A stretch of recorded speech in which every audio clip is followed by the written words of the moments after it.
Cette nuit-là, mon téléphone s'illumina comme une machine à sous, bourdonnant, vibrant, glissant sur la petite table à côté de mon lit. Les notifications s'accumulaient à l'écran plus vite que je ne pouvais lire les noms. Le groupe familial, mort depuis des mois, ressemblait soudain à un bâtiment en flammes. Papa, maman, mon frère, quelques cousins. Message après message arrivait. Je restais allongé dans l'obscurité de ma chambre de rééducation du VA, la lueur de l'écran se reflétant sur le cadre en acier de mon fauteuil, roulant garé à côté du lit. Mes bras fonctionnaient parfaitement. J'aurais pu saisir le téléphone à tout moment, mais je ne l'ai pas fait. Juste au-dessus de cette pile d'appels manqués se trouvait le dernier message que je leur avais envoyé quelques heures plus tôt. Ensuite, retirez mon nom de tous les prêts familiaux. Si vous vous demandez comment une fille en arrive à tourner le dos à son propre sang, je vais vous le dire. Mais il faut revenir au désert, à l'explosion et à la fille que j'étais avant le fauteuil roulant. Je m'appelle Kate Miller. J'ai 30 ans. Je suis Navy SEAL. Et j'ai grandi dans une petite ville de l'Ohio où tout le monde connaissait le pick-up de mon père et le plat en casserole de ma mère. Mon père travaillait à l'usine, ma mère faisait la comptabilité pour quelques entreprises locales, mon frère passait d'un emploi à l'autre, toujours sur le point de réaliser quelque chose de grand. Moi, je voulais m'en aller plus loin, grimper plus haut, et refuser de croire que ce n'était pas pour les filles. Quand je me suis engagé, mon père m'a dit que je reviendrais en rampant. Ma mère a pleuré et s'inquiétait de ce que diraient les voisins. J'ai fait ma valise, les ai embrassés tous les deux et je suis parti là où la Navy m'envoyait. Des années plus tard, l'Afghanistan était aussi réel pour moi que cette petite ville. Poussière, chaleur, longues convois. On cesse de trouver cela étrange. Ce matin-là devait être routinier, juste une mission de ravitaillement, plaisantait l'un des gars en chargeant. Je me souviens du soleil rebondissant sur le capot, de mes yeux qui roulent, de penser à appeler la maison si on revenait tôt. Puis un flash blanc et total, et un craquement qui semblait fendre le ciel lui-même. On parle du bruit d'une IED, mais ce dont je me souviens le plus, c'est la façon dont tout s'est arrêté. Plus de moteur, plus de voix, juste un bourdonnement dans les oreilles et le goût du métal dans la bouche. La fumée rampait par la porte ouverte. L'instinct a saisi le volant avant mon esprit. Mes mains vérifiaient l'équipement, se palpant, atteignant l'homme à côté de moi. Mes bras bougeaient, mes jambes non. Plus tard, des médecins, des phrases tronquées, des scans illuminés de rouge et de jaune, des mots comme lésion de la moelle épinière et nous ne pouvons pas promettre flottaient dans l'air. Personne n'a dit jamais à voix haute, il n'en avait pas besoin. On m'a rapatrié aux États-Unis, à un hôpital VA qui sentait le javelisé et le café. Les couloirs étaient remplis de fauteuils roulants et de gens apprenant de nouvelles manières de bouger, de jeunes amputés, des infirmières qui se souvenaient de votre nom, même après un long service. J'ai appris à passer du lit au fauteuil sans finir par terre, à me retourner dans une salle de bain étroite, à me pousser sur une légère pente sans jurer à voix haute. Mes bras se renforçaient tandis que mes jambes s'amincissaient. Je souriais quand on me disait inspirante, même les jours où juste me brosser les dents était un effort. Ce que je n'avais pas compris, c'était comment redevenir la fille de quelqu'un. La vérité, c'est que ma famille et moi n'avions pas été proches depuis longtemps. Ils n'ont jamais compris pourquoi je me suis engagée, encore moins pourquoi j'ai tenté les cils. Quand j'ai réussi, mon père n'est pas venu à la cérémonie. Trop loin, a-t-il texté.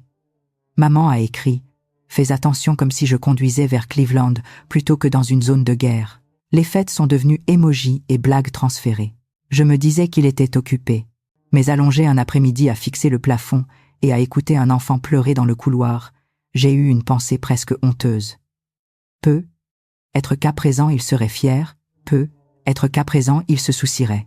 Le jour où j'ai pris la photo, la lumière d'hiver traversant les stores rendait tout plus doux qu'il n'y paraissait. Je venais de finir une séance de kiné, mon t-shirt était humide, mes mains tremblaient encore, d'avoir poussé mon fauteuil sur la rampe de thérapie. J'ai installé le téléphone, retourné la caméra et vraiment regardé mon reflet. Cheveux courts, cernes, un corps encore droit, épaules carrées, même si j'avais besoin d'un fauteuil pour bouger. J'ai forcé un petit sourire et pris la photo. Pas de médaille, pas d'uniforme, juste moi dans le fauteuil. J'ai ouvert le chat familial. Le dernier message était un mème de mon frère sur les gens paresseux vivant aux dépens du système. L'ironie ne m'échappa pas. J'ai répondu « Côté État, rééducation se passe bien » et envoyé. Papa répondit le premier.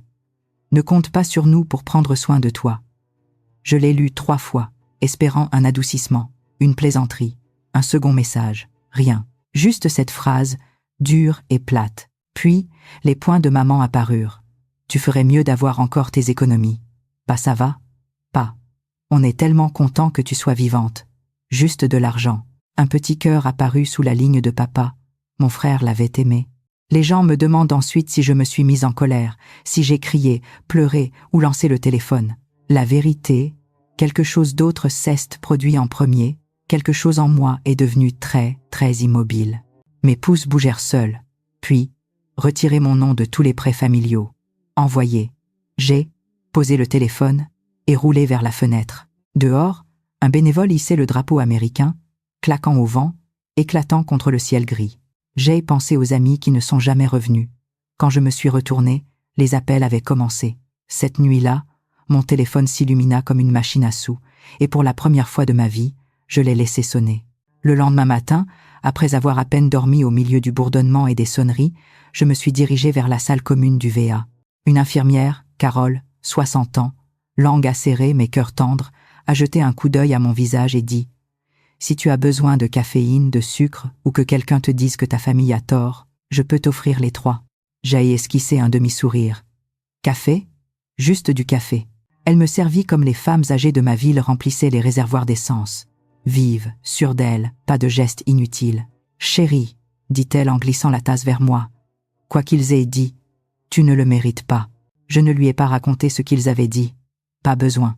Il y a une douleur particulière dans le regard des vétérans, et les Américains plus âgés savent la lire. C'est le regard de quelqu'un qui a été blessé de plusieurs manières. À midi, j'avais signé mes papiers de sortie. Un nouveau fauteuil, élégant et léger, m'attendait à la porte. Mon sac était affalé contre le mur, le même que j'avais emporté en Afghanistan, plus lourd maintenant. Un bénévole m'a aidé à tout charger dans ma voiture, modifiée pour commande manuelle quelques semaines plus tôt, bien que j'ai calé 2 fois dans le parking avant de trouver le rythme. Quand le portail s'ouvrit et que je pris l'autoroute, l'hôpital s'éloigna derrière moi. Pour la première fois depuis l'explosion, j'étais seule. Les kilomètres entre le centre VA et ma ville natale semblaient toujours longs, mais ce jour-là, chaque ville que je traversais me rappelait quelque chose, des souvenirs oubliés, laissés derrière. Champs de citrouilles, granges anciennes, avec peinture écaillée, panneaux d'église sur le pardon, enseignes en bois, promettant des pommes fraîches, l'Amérique dans sa simplicité, et moi, un sial en fauteuil roulant, revenant comme un fantôme à une vie qui avait continué. En entrant dans la ville, les souvenirs me frappèrent en flash. Vélo sur Main Street enfant, feu d'artifice avec mon frère le 4 juillet, papa crachant des graines de tournesol dans un gobelet pendant les matchs du vendredi soir. Tout semblait lointain, comme si je regardais le film de quelqu'un d'autre. En arrivant chez mes parents, ma poitrine se serra. La maison semblait différente, ni pire ni mieux, juste fatiguée. Gouttière tombante, ampoule de la lumière du porche grillé, courrier non ouvert sur les marches, coin des enveloppes bouclées par le temps. Le vieux pick-up de papa penché dans l'allée, la rouille rongeant le pare-choc arrière, un avis de retard coincé sous l'essuie-glace. Je pris une profonde inspiration, ouvris la porte, me transférai dans le fauteuil et montai la rampe que j'avais construite moi-même des années plus tôt. Drôle comme la vie fonctionne parfois. Je frappais, pas de réponse. Je frappais plus fort. La porte s'ouvrit et ma mère se tenait là, tenant un torchon. Ses yeux descendirent vers mon fauteuil, puis remontèrent à mon visage. Pas de surprise, pas d'inquiétude, juste l'inspection d'un colis non commandé. « Oh !» dit-elle, « tu as réussi. »« Salut, maman. » Elle s'écarta. « Bon, ne bloque pas l'entrée. » Je roulais à l'intérieur. La maison sentait l'oignon frit et la moquette rance, le salon encombré de cartons, de plats à emporter et de linge. Un léger voile de poussière recouvrait la table à manger, la même où je faisais mes devoirs pendant que maman payait les factures et que papa équilibrait le chéquier. Papa entra du couloir en traînant les pieds. « Tu aurais pu prévenir. Je t'ai envoyé une photo hier, » dis-je doucement. Il fit un geste vague. « Ça ne compte pas. Tu aurais pu nous avertir que tu venais vraiment. » Nous avertir ? Comme si ma présence était une tempête qui arrivait. Nous ne savions pas dans quel état tu étais, ajouta maman en redressant une pile de courriers sans me regarder. On ne savait pas si on allait devoir te porter, te nourrir ou je ne sais quoi. Je suis parfaitement capable de m'occuper de moi. Papa leva un sourcil. On verra. Avant que je puisse répondre, mon frère descendit les escaliers. Il portait l'un de mes vieux sweats du lycée, le bleu marine avec la mascotte de football. Il nageait dedans, les manches pendantes. « Oh, salut !» dit-il en me jetant un coup d'œil avant de regarder la télé. « Je ne savais pas que tu venais. » Ma voix resta stable. On dirait que personne ne le savait. Il haussa les épaules, passa devant moi et s'affala sur le canapé. Les ressorts gémirent. Le match commence dans 10 minutes. Et la conversation, si on pouvait appeler ça une conversation, se termina là. Maman annonça qu'elle avait du linge à finir. Papa marmonna quelque chose à propos de facture. Mon frère augmenta le son de la télé. Personne ne m'offrit une chaise. Personne ne demanda comment s'était passé le trajet. Personne ne me demanda comment j'allais. Ce n'était pas de la froideur. C'était autre chose. Quelque chose de rodé. Une famille qui avait répété pendant des années l'art d'être indifférente à mon égard et l'avait finalement perfectionné. Après quelques minutes, j'avançais vers le couloir. Ma vieille chambre était à mi-chemin, la porte était ouverte. Je restais figé sur le seuil. Mes posters avaient disparu. Ma bibliothèque était vide. Mon lit avait été remplacé par le banc de musculation de mon frère et une pile de pots de protéines. Dans un coin, accroché à un clou, se trouvait mon certificat encadré de qualification SEAL. De travers, oublié, couvert de poussière. J'avalais avec difficulté. Où sont mes affaires ? La voix de papa retentit depuis le salon. On avait besoin de la place. Pourquoi ? Demandai-je. Il ne répondit pas. Maman apparut derrière moi, s'essuyant les mains sur son torchon. On a donné certaines choses, vendu le reste. Tu ne nous avais pas dit quand tu rentrais. On a pensé que tu n'en aurais plus besoin. C'étaient mes affaires, murmurai-je. Eh bien, dit-elle sèchement, tu es parti. Ces mots me frappèrent plus fort que n'importe quelle explosion reçue à l'étranger. Tu es parti. Comme si m'engager, risquer ma vie, avait été un abandon. Comme si servir mon pays avait été une trahison envers eux. Je retournai au salon, essayant de cacher le tremblement de mes mains. Papa me jeta un regard avant de reporter son attention sur la publicité qui passait à la télé. Et là, je compris quelque chose. Quelque chose qui faisait plus mal que le diagnostic, plus mal que la rééducation, plus mal que de m'être réveillé, incapable de bouger mes jambes. Je rentrais dans une maison pleine d'étrangers. Et ces étrangers portaient mon nom de famille. Je ne dormis presque pas cette première nuit. La maison craquait aux mêmes endroits qu'avant, mais les sons semblaient plus aiguisés, comme si les murs murmuraient des choses que j'ai jamais entendues enfant. Les vieilles maisons gardent leurs secrets comme les gens. J'étais allongé dans mon coin emprunté du salon, puisque ma chambre était devenue la salle de sport de mon frère. Papa avait jeté un futon mince au sol et avait déclaré que ça ferait l'affaire pour l'instant. Je n'avais pas discuté.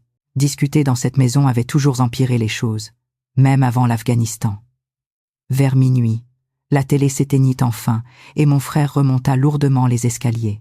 La porte de mes parents se ferma dans un léger claquement. 1 minute plus tard, la maison tomba dans le silence.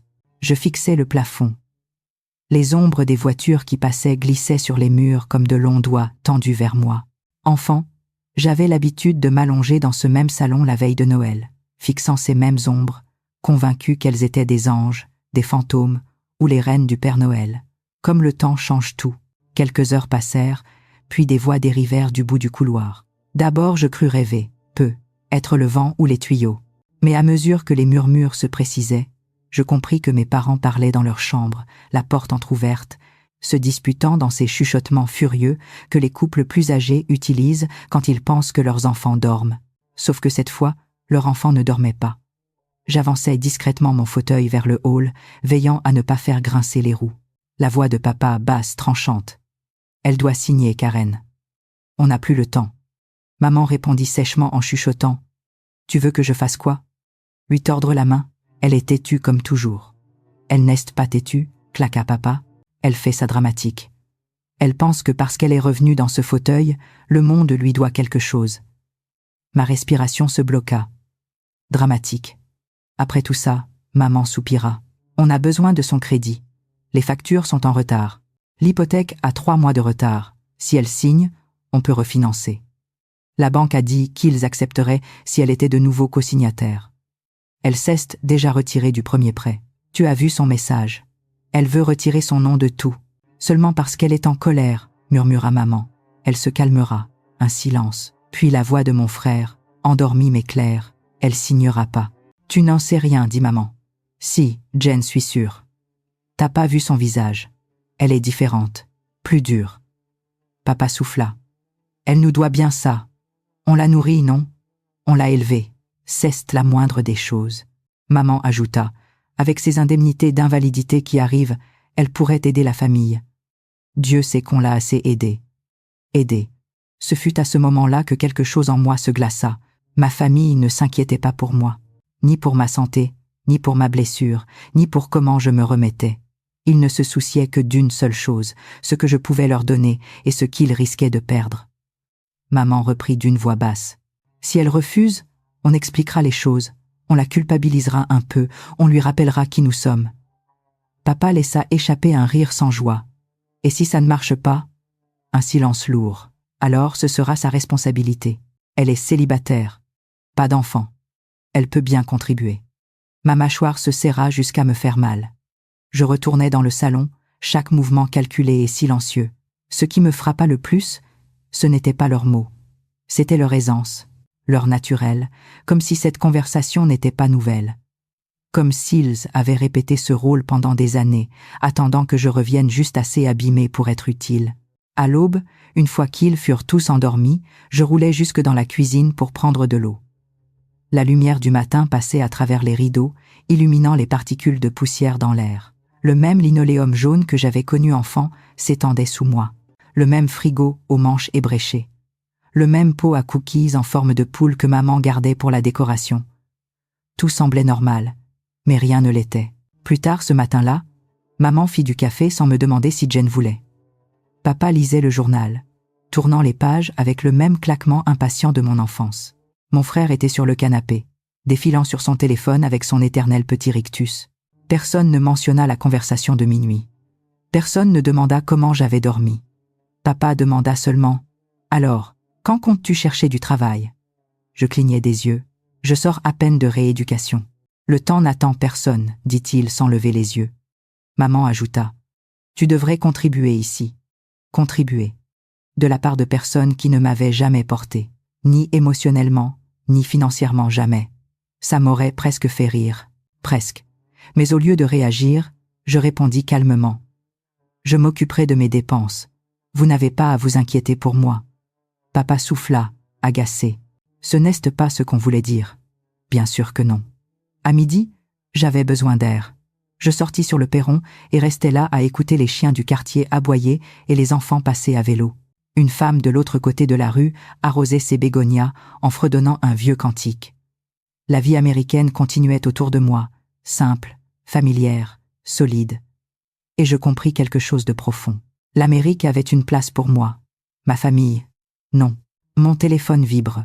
Un endroit rythmé par de petites habitudes américaines, des gens qui tondent leur pelouse, des gamins qui font du skate, des seniors qui saluent les voitures qui passent. Peut-être que j'avais perdu l'équilibre. Littéralement. Mais je ne m'étais pas perdu. Si ma famille voulait une version de moi prête à se coucher et obéir, ils avaient choisi la mauvaise fille. Ils avaient oublié une vérité simple. J'étais un cil, et les cils ne cassent pas. Pas même à la maison. Maman appelait ça un bon repas de famille, mais la manière dont elle le disait me serrait la nuque. J'avais déjà entendu ce ton-là, à l'adolescence, quand il voulait parler de mes notes, de mes amis, de mes choix de vie, quand je pensais encore que leur déception était de ma faute. Maintenant je savais mieux. La cuisine sentait les haricots verts trop cuits, et quelque chose sortit d'une boîte. Maman dressait la table pour 4, ses gestes vifs et saccadés, comme si elle essayait d'évacuer sa nervosité. Papa était assis en bout de table, avec une pile de papier à côté de son assiette, jamais un bon signe. Mon frère arriva en retard, son téléphone en main, les pouces toujours en train de défiler. « Assiette-toi », dit papa en hochant la tête vers l'extrémité de la table. Je roulais jusqu'à l'endroit indiqué. Le bord de la table me heurta un peu haut dans la poitrine. Il n'avait même pas pris la peine d'adapter quoi que ce soit pour le fauteuil. Nous avons incliné la tête pour la prière. Par habitude, papa marmonna la bénédiction familière. Merci pour la nourriture, pour la famille. Aucun mot sur le fait que j'étais vivante, revenue d'une zone de guerre. Quand il eut fini, tout le monde répondit « Amen » à l'unisson, comme une ligne répétée. Les fourchettes tintèrent contre les assiettes. Personne ne parla. Le silence enfla entre nous jusqu'à ce que maman se racle enfin la gorge. Alors, commença-t-elle sans me regarder. La banque appelle.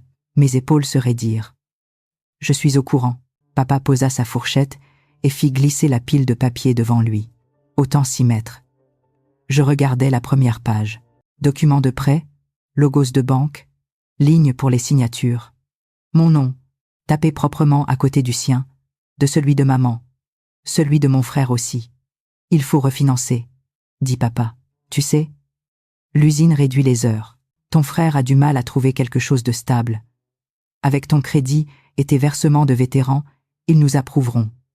Maman ajouta, la maison est à nos 4 noms. Vraiment, nous sommes une famille. Les familles s'entraident. Je pris une lente inspiration. Vous avez essayé de mettre mon nom sur quelque chose sans me demander. C'était une erreur, dit rapidement maman. On aurait dû te prévenir.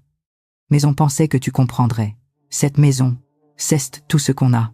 Les yeux de papa se plissèrent. Tu as vécu ici gratuitement pendant 18 ans. On t'a nourri, on t'a conduite à l'école, on a payé tes crampons et tes livres. On t'a aidé quand tu voulais jouer aux soldats. Servir mon pays, corrigeai-je doucement. Il balaya ça d'un geste. Le fait est que tu nous dois quelque chose. L'ancienne moi aurait tressailli. Celle qui, en formation, restait éveillée la nuit en se demandant si elle était égoïste de vouloir une autre vie. Celle qui essayait de gagner leur approbation avec chaque réussite. Cette fille-là n'existait plus. Vous me demandez, dis-je lentement, de signer un autre prêt alors que vous êtes déjà en retard sur l'hypothèque. La mâchoire de papa se contracta. On ne serait pas en retard si l'économie n'était pas un désastre.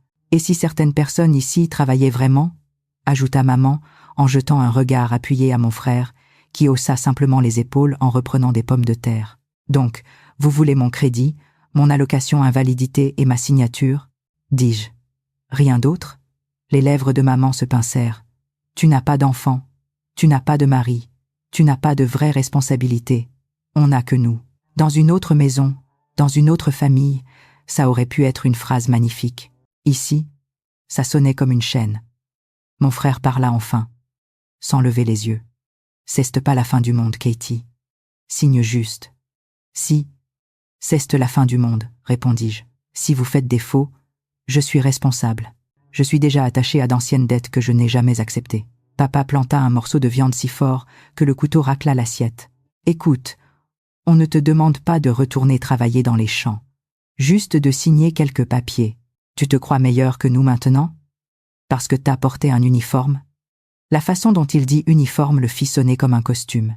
Mon cœur battait fort, mais ma voix resta calme. Des années d'entraînement m'avaient appris ça, respiration stable, mots clairs, ton maîtrisé. Je ne suis pas meilleur que vous, dis-je. Mais je ne vous laisserai plus m'utiliser.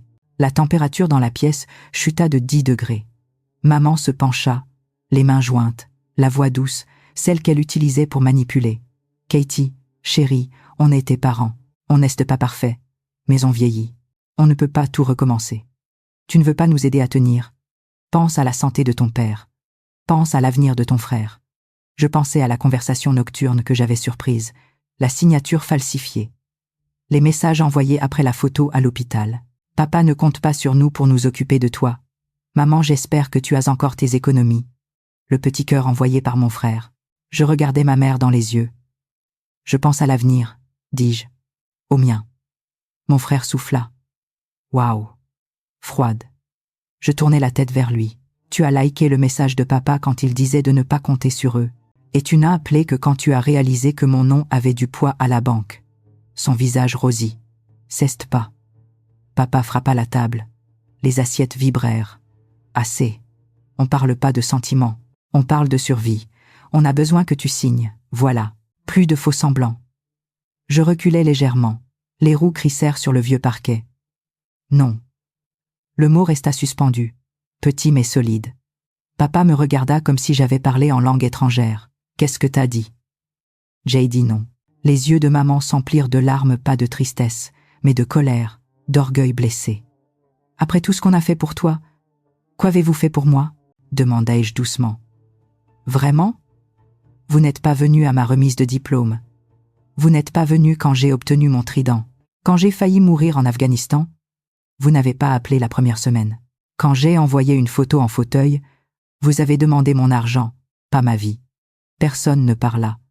Je continuais, parce que quand la vérité commence à sortir, elle ne s'arrête plus. Vous ne me voyez pas. Vous voyez un score de crédit, un chèque du gouvernement, une porte de sortie. J'ai failli mourir. J'ai perdu l'usage de mes jambes. Et vous me demandez d'aller plus loin dans quelque chose qui ne profite qu'à vous. Tu rends ça personnel, grogna papa. J'ai presque ri, ça leste. Le silence devint brut, presque vibrant. Un calme étrange m'envahit, pas l'engourdissement du choc, mais la paix d'une décision enfin prise. Je ne signerai pas, dis-je. Et je le pensais. Retirer mon nom de tous les prêts familiaux, de tous les comptes communs, de tout ce dont vous vous êtes servi en me prenant pour filet de sécurité. La chaise de maman grinça quand elle se leva d'un coup. Ça nous ruinera. C'est déjà ruiné, répondis-je.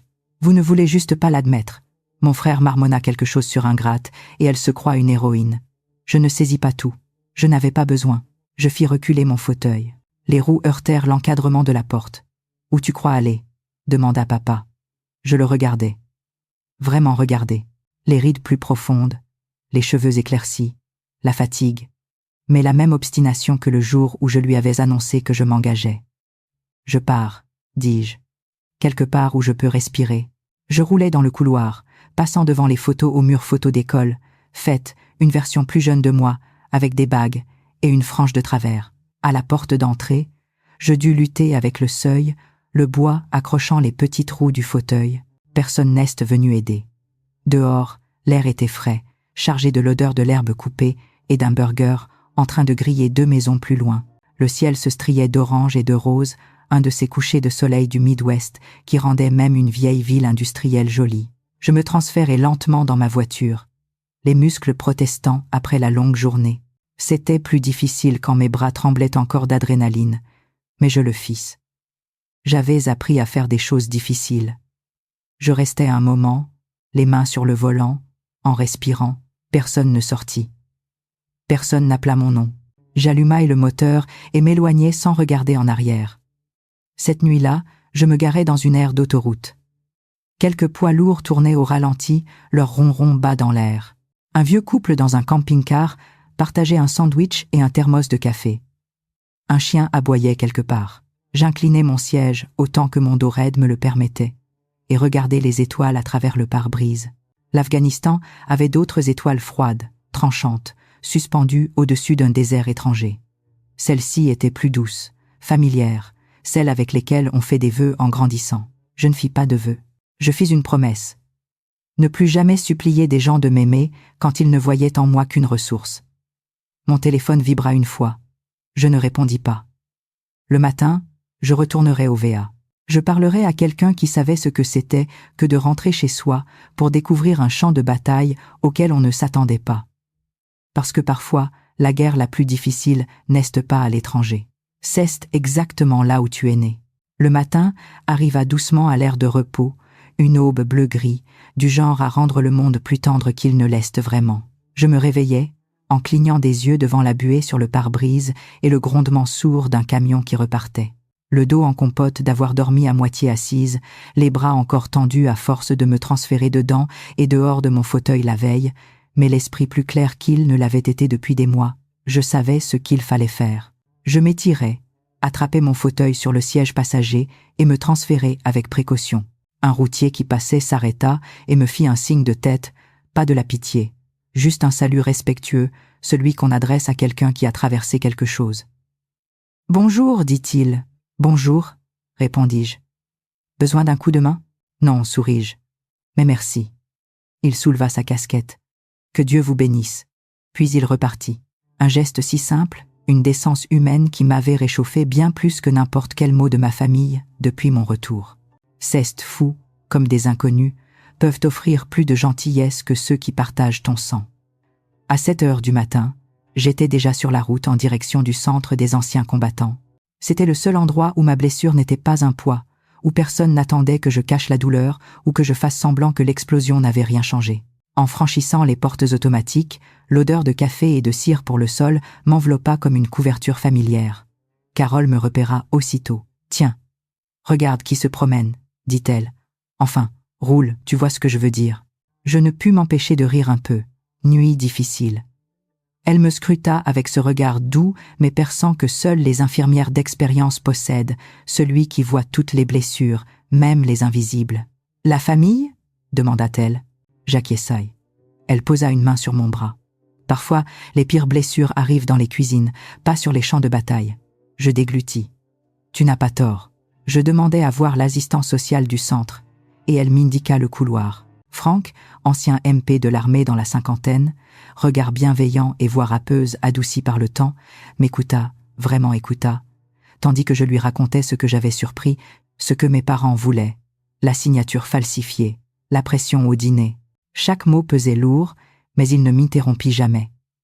Quand j'eus fini, il se cala dans son fauteuil. « Kate, dit-il doucement, tu es bien plus forte que tu ne le crois. Ce que ta famille a fait ou a tenté de faire ceste de l'exploitation financière. Ça arrive plus souvent qu'on ne pense, surtout quand un vétéran rentre blessé. » Je baissai les yeux sur mes mains. « Je ne veux pas leur faire de mal. Je veux juste qu'ils arrêtent de m'en faire. Ce n'est pas de la cruauté, répondit-il.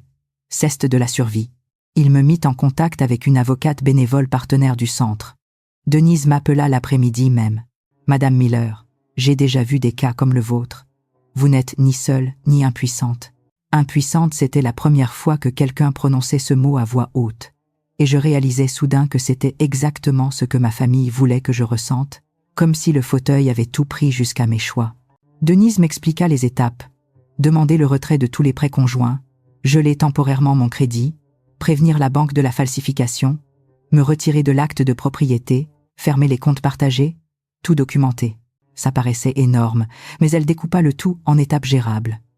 Le lendemain midi, tout était déjà en marche. Je ne me sentais ni triomphante ni vengeresse, juste épuisée. Fatiguée d'avoir peur, fatiguée qu'on me culpabilise, fatiguée de laisser les autres décider à ma place. L'après-midi, je rencontrai une conseillère financière, portant un cardigan orné de petites tortues brodées, la voix si apaisante qu'elle donnait l'impression que tout irait bien, même si ce n'était pas le cas. « On va vous stabiliser », me dit-elle, une brique après l'autre. Brique après brique. C'est comme ça que les soldats se reconstruisent. Ensemble, nous passâmes en revue mes comptes. Elle surligna chaque ligne où apparaissaient les noms de mes parents, chaque carte partagée, chaque dette que j'avais traînée sans le savoir. C'était beaucoup. Mais à la fin de l'entretien, j'avais un plan. Pas une vengeance hollywoodienne, pas de porte claquée, ni de hurlements au vent, une revanche tranquille, légale, morale, la reconquête de moi-même. Je fis bloquer mon crédit, demanda formellement à être retiré de l'hypothèque, déposer un signalement pour fraude, changer mot de passe, question de sécurité, verrouiller mes comptes. Je ne dis rien à ma famille, ils finiraient bien par l'apprendre. À la fin de la semaine, j'avais emménagé dans un petit appartement accessible en fauteuil, à 10 minutes du centre. Rien de spectaculaire.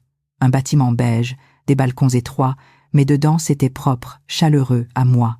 Une petite table pour deux, un fauteuil relax offert par un donateur, un lit à hauteur idéale, une fenêtre donnant sur le mât du drapeau. Le foyer n'est pas toujours l'endroit où tu es né. Parfois, c'est l'endroit où tu as le droit d'exister. En défaisant mon sac, le même que j'avais porté en mission, je tombais sur mon ancien insigne de sel, caché dans la doublure. Je le tins longtemps, non par fierté, même si elle était là, ni par chagrin, même si lui aussi était là, mais parce qu'il me rappelait que, même si mes jambes ne reviendraient pas, mon courage, lui, était intact. Le lendemain, les appels commencèrent. D'abord mon père, puis ma mère, puis mon frère, puis la banque, puis le courtier immobilier, tous surpris que mes signatures aient disparu. Je les laissais tous aller sur messagerie. Les nouvelles vont vite dans les petites villes. À midi, une cousine m'envoya. « Ton père est hors de lui. Ils disent que tu les as abandonnés. » Abandonner, le même mot qu'il m'avait lancé quand je m'étais engagé. Je répondis une seule phrase. Je n'ai abandonné personne. Je me suis sauvé. Puis je posai mon téléphone et respirais pour la première fois depuis l'Afghanistan. Je ne fuyais pas, je reprenais ma vie. Et si ma famille ne voyait pas la différence, tant pis pour eux. J'entendis leur arrivée avant même qu'on frappe leur voix dans le couloir, forte, familière. On frappa violemment. « Kate, ouvre !» hurla mon père. Mon ventre se serra pas de peur, mais comme avant une mission, quand tu sais que l'heure qui vient peut tout changer. Je roulais jusqu'à la porte, déverrouillais. Mon père entra en force, suivi de ma mère, cheveux en bataille, puis de mon frère, les bras croisés, le visage crispé. « Qu'est-ce que tu as fait ?» aboya mon père. Sans bonjour, je restais calme. « Je ne vois pas de quoi tu parles. Ne fais pas l'idiote, » lâcha ma mère. « La banque a appelé. L'hypothèque est suspendue. Ils disent que ta signature n'est plus valide. »« Exact, » répondis-je. Je l'ai retirée. Le visage de mon père vira au rouge, comme toujours lorsqu'il perdait le contrôle. « Tu ne peux pas juste te désengager. »« Si, dis-je. Et c'est fait. » Ma mère s'avança, la voix suppliant discrètement. « Katie, réfléchis. On est ta famille. » Famille, un mot que j'avais autrefois porté comme un talisman, mais parfois ce n'est qu'un bouclier pour éviter la responsabilité. Jai réfléchit. Mon père me pointa du doigt. « Tu nous détruis. » Mon frère grogna. « Tu n'as pas le droit de nous laisser tomber. Ce n'est pas juste. Juste je presque envie de rire. » Ma mère se mit à tourner en rond. « Pourquoi tu fais ça? On a tout fait pour toi. »« Tout ?» répétai-je doucement, si doucement qu'ils durent s'arrêter pour entendre. Mon père fronça les sourcils. « Commence pas. » Mais je continuais. « Où étiez-vous » demanda-je calmement. « Quand j'ai obtenu mon diplôme, mais aussi mon trident, quand je suis parti en mission, quand je suis revenu de l'explosion, quand j'ai appris à me dépasser en fauteuil roulant. Où étiez-vous quand j'ai envoyé cette photo depuis l'hôpital ?» Personne n'a répondu. Je les ai regardés chacun à leur tour. « C'est ça, vous n'étiez pas là. Vous n'avez pas appelé, vous n'avez pas pris de mes nouvelles, vous n'avez pas demandé si j'étais vivante, effrayée ou blessée. Vous vous êtes seulement inquiété de savoir si j'avais encore de l'argent. » Maman tressaillit. La mâchoire de mon père se crispa. Les yeux de mon frère se baissèrent vers le sol. Je continuais, la voix calme mais ferme. « Vous ne m'avez pas perdu parce que j'ai quitté la maison. Vous m'avez perdu au moment où vous avez décidé que j'étais plus précieuse en tant que signature qu'en tant que fille. » Un lourd silence emplit la pièce. Mais mon père n'avait pas fini. « Vous nous devez, dit-il encore, plus doucement cette fois. Nous avons sacrifié pour toi. » Je croisais son regard. « Vous n'avez pas sacrifié.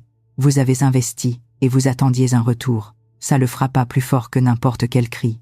Maman craqua la première, les larmes jaillissant, rendant sa voix aiguë et désespérée. « Nous sommes vieux, Kate. Nous ne pouvons plus travailler comme avant.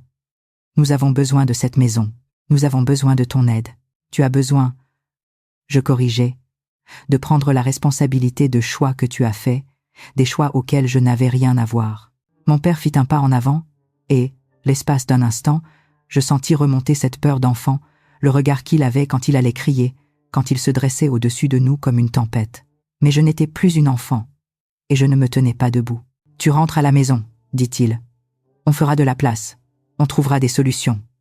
Mais tu signes ces papiers. »« Non, » dis-je. Il s'avança, dominant, je répétais. « Non, plus fort cette fois. Et si tu reviens ici pour me menacer ou tenter de me forcer, je porterai plainte. » Mon père s'immobilisa. « Une plainte ?»« Oui, dis-je. Exploitation de vétérans, fraude, harcèlement, j'ai tout documenté. » Mon frère ricana. « Tu n'oserais pas ? Je le ferai, dis-je calmement. Et tu sais pourquoi ? Parce qu'une fois dans ma vie, je choisis moi. » La respiration de ma mère se bloqua. Mon père recula. Mon frère passa une main sur son visage, frustré. Ils n'étaient pas en colère maintenant. Ils avaient peur. Pas de moi. Peur de perdre le dernier fil auquel ils s'accrochaient. « Kate, » dit maman faiblement, « que devons-nous faire ?» La question flotta dans l'air comme de la fumée après un coup de feu. Je laissai échapper un souffle lent. Chercher de l'aide. Parler à un conseiller. Travailler avec la banque. Vendez la maison si nécessaire, mais arrêtez de vous attendre à ce que je répare tout ce que vous avez cassé. Mon père s'effondra sur mon canapé, d'occasion, la tête dans les mains. Maman se tenait raide, les bras autour d'elle. Mon frère faisait les 100 pas en marmonnant. Pour la première fois de ma vie, je les voyais non pas comme des géants, pas comme l'autorité, pas comme des gens dont j'avais besoin, juste comme des humains, imparfaits, effrayés, et je ressentis quelque chose d'inattendu, petit, fragile, mais réel, de la compassion. Pas assez pour revenir, pas assez pour signer quoi que ce soit, mais assez pour parler clairement, doucement. « Je ne veux pas que vous soyez sans abri, » dis-je. « Je ne veux pas que vous souffriez. Je vous aiderai à trouver des ressources. Je vous mettrai en contact avec des gens qui peuvent vous guider, mais je ne serai pas votre béquille. » Ils me regardèrent. Et j'ajoutai, « Je ne vous haïrai pas. C'est la seule chose que je peux offrir pour l'instant. » La pièce s'adoucit. La tempête s'était enfin brisée. Mon père leva les yeux, rouge. Maman s'essuya le visage. Mon frère cessa de faire les 100 pas. Pour la première fois depuis l'Afghanistan, je sentis le poids se lever. Pas parce qu'il avait changé, mais parce que moi, j'avais changé. Parce que choisir soi-même n'était pas une trahison, c'était de la survie. Et peut-être même s'il ne le savait pas encore, c'était le premier pas vers quelque chose de mieux. Le lendemain de la visite de ma famille, l'appartement semblait plus lourd que d'habitude. Pas de façon étouffante, mais comme une pièce après qu'une tempête est passée. Tout était encore humide, silencieux, en attente. Je préparais une tasse de café dans la petite cuisine, roulant d'avant en arrière pour attraper la tasse, puis le sucre, puis le frigo. Chaque mouvement était réfléchi, chaque geste rappelant que cette vie, cette petite vie simple, m'appartenait désormais. Pas empruntée, pas dépendante, pas levier pour quelqu'un, juste à moi. Je passais la matinée à ranger, réorganiser les livres, nettoyer les comptoirs. Ces petites routines étaient devenues une sorte de thérapie. Quand on perd l'usage de ses jambes, on apprend à apprécier le contrôle que l'on a encore, ses mains, sa respiration, ses choix. Vers midi, mon téléphone s'illumina de nouveau. Pas d'appel cette fois. Des messages de mon père, de ma mère, même de mon frère. Je ne les ouvris pas tout de suite. Je me contentais de fixer les noms. 3 personnes qui avaient été mon monde entier et qui étaient devenues des fantômes. J'avais vécu dans la peur d'eux et maintenant, ils étaient autre chose. Quelque chose auquel je ne m'attendais pas. Humain. Enfin, j'ouvris le message de mon père. Nous rencontrons le conseiller financier demain. Ta suggestion. Pause. Merci. Les mots étaient raides, irréguliers, comme tapés avec un pouce tremblant. Mon père n'était pas un homme fait pour les excuses. Il était fait pour les ranger droites dans le jardin, pour l'orgueil obstiné, pour montrer au monde qu'il n'avait pas besoin d'aide, même quand il en avait. Mais ce message, c'était la chose la plus proche du remords que j'avais vu de lui depuis des années. Le message de maman arriva ensuite. Je suis désolée pour ce que j'ai dit à table. Longue pause. Je ne savais pas comment gérer tout ça. Je ne sais toujours pas. Puis, si tu veux récupérer certaines de tes affaires, nous en avons gardé quelques-unes. Je posai le téléphone. Ma gorge était nouée, mais pas de douleur, plutôt comme si quelque chose à l'intérieur de moi se détendait enfin. Ensuite, le message de mon frère. Jai était un idiot. Tu ne méritais rien de tout ça. Quelques points. Je ne savais pas que tu souffrais aussi. Il aura fallu 8 mois de rééducation, un fauteuil roulant, une signature falsifiée et un dîner familial explosé pour qui le voit. Mais ça comptait. Je ne répondis pas tout de suite. Il me fallait du temps pour digérer. Le pardon n'est pas un interrupteur que l'on actionne. C'est une porte que l'on ouvre lentement, seulement quand on est prêt. Cet après-midi-là, je roulais vers la petite cour de l'immeuble. Quelques vétérans étaient là. Des hommes plus âgés que moi, cheveux gris, mains rugueuses, yeux doux mêlant douleur et humour que seuls les anciens combattants possèdent. L'un d'eux, un sergent à la retraite nommé Bill, me fit signe. « On dirait que tu as traversé une journée, dit-il. Plutôt une décennie, répondis-je. Il rit, tire une chaise. Je fis un geste vers mes roues, il en avait déjà amené une. Ça fit rire tout le groupe. Nous restâmes là sous le faible soleil d'automne, parlant de tout et de rien. Mauvaise cantine, médecins obstinés, paperasse de la VA, labyrinthe, souvenirs de lieux que nous ne voulions pas revisiter, mais que nous devions verbaliser. Ce n'était pas de la thérapie, mais c'était guérissant. Bill me regarda au bout d'un moment. « Tu as du courage, fauteuil ou pas. » Je souris. Plus tard dans la semaine, je rencontrai de nouveau mon conseiller VA. Nous revîmes les étapes de mon plan d'indépendance. Formation, transport accessible, thérapie, options, groupe de soutien. C'était construire une vie depuis les fondations. Lent, régulier, réel. Une semaine plus tard, mes parents demandèrent à me rencontrer en terrain neutre. Un dîner en périphérie, avec des mugs dépareillés et des banquettes en vinyle qui collent au jean. J'y y allais, pas parce que je leur devais ça, mais parce que je me le devais à moi-même. Ils étaient déjà assis quand j'arrivais. Mon père se leva maladroitement. Un certain s'il devait me serrer la main ou m'embrasser. Maman paraissait plus petite, comme si peur et honte l'enserraient. Nous parlâmes, pas parfaitement, pas fluidement, sans musique hollywoodienne. Mon père s'excusa encore, hésitant, comme un homme apprenant de mauvaises habitudes. Maman avoua sa peur, sa honte d'avoir besoin de sa propre fille. Mon frère admit la jalousie et le ressentiment qu'il ne savait pas exprimer. Et moi, je leur dis la vérité. Je peux vous pardonner, mais je ne peux pas revenir en arrière. » Ils hochèrent la tête lentement, douloureusement, mais ils hochèrent la tête. Nous parlâmes des limites, de leurs responsabilités, de comment je pourrais aider, donner des conseils, des ressources, des informations, mais pas financièrement, pas par signature, pas au prix de ma santé ou de mon futur. À la fin du repas, quelque chose de plus doux flottait dans l'air, pas exactement la réconciliation, mais le début, une graine, quelque chose qui pourrait croître si on en prenait soin. Quand l'addition arriva, mon père voulut la prendre. Maman l'arrêta doucement. « Partagez-la, dit-elle. On recommence à zéro. » Je faillis rire, non pas parce que c'était drôle, mais parce que c'était comme si un ancien engrenage prenait enfin une nouvelle dent. Sur le chemin du retour, je suis passé devant l'ancienne école primaire, l'épicerie où j'avais autrefois mis des pommes dans des sacs adolescentes, le terrain de football où j'avais regardé mon frère jouer. Tout semblait identique, et pourtant rien ne l'était. Je n'étais plus la fille qui était partie. Je n'étais plus la soldate qui était revenue. J'étais quelque chose entre les deux. Quelqu'un qui reconstruisait, réapprenait, se réappropriait. Quelques jours plus tard, je suis allé visiter le mémorial des anciens combattants au centre-ville. Le mur de pierre était froid sous ma main. J'ai suivi du doigt les noms gravés de mes amis perdus, des gens qui n'étaient jamais rentrés pour combattre les batailles que je menais maintenant. Je suis revenu, ai-je chuchoté, et j'essaie encore de comprendre ce que cela signifie. Une brise a parcouru les arbres, faisant bruisser les drapeaux au-dessus de moi, rappelant que même dans le silence, il y a du mouvement. Même dans les blessures, il y a reconstruction. Même dans les familles fracturées, il peut y avoir un chemin à suivre. Pas parfait, pas facile, mais possible. Alors que je m'éloignais du mur, j'ai pensé aux personnes qui entendraient mon histoire. Des gens de l'âge de mes parents, de mes grands-parents, des personnes ayant traversé des décennies difficiles, qui connaissaient la fierté, le pardon et les nœuds compliqués que les familles tissent. Et j'espérais qu'ils comprendraient ce message. On peut pardonner sans revenir en arrière. On peut aimer sans se perdre soi-même. Et parfois, la chose la plus courageuse que l'on puisse faire est de choisir la paix, non pas d'abord avec les autres, mais avec soi-même. Alors si vous écoutez, si une partie de cette histoire vous a touché, partagez-la avec quelqu'un qui a besoin de l'entendre, laissez un commentaire, racontez votre propre histoire ou restez simplement un peu plus longtemps.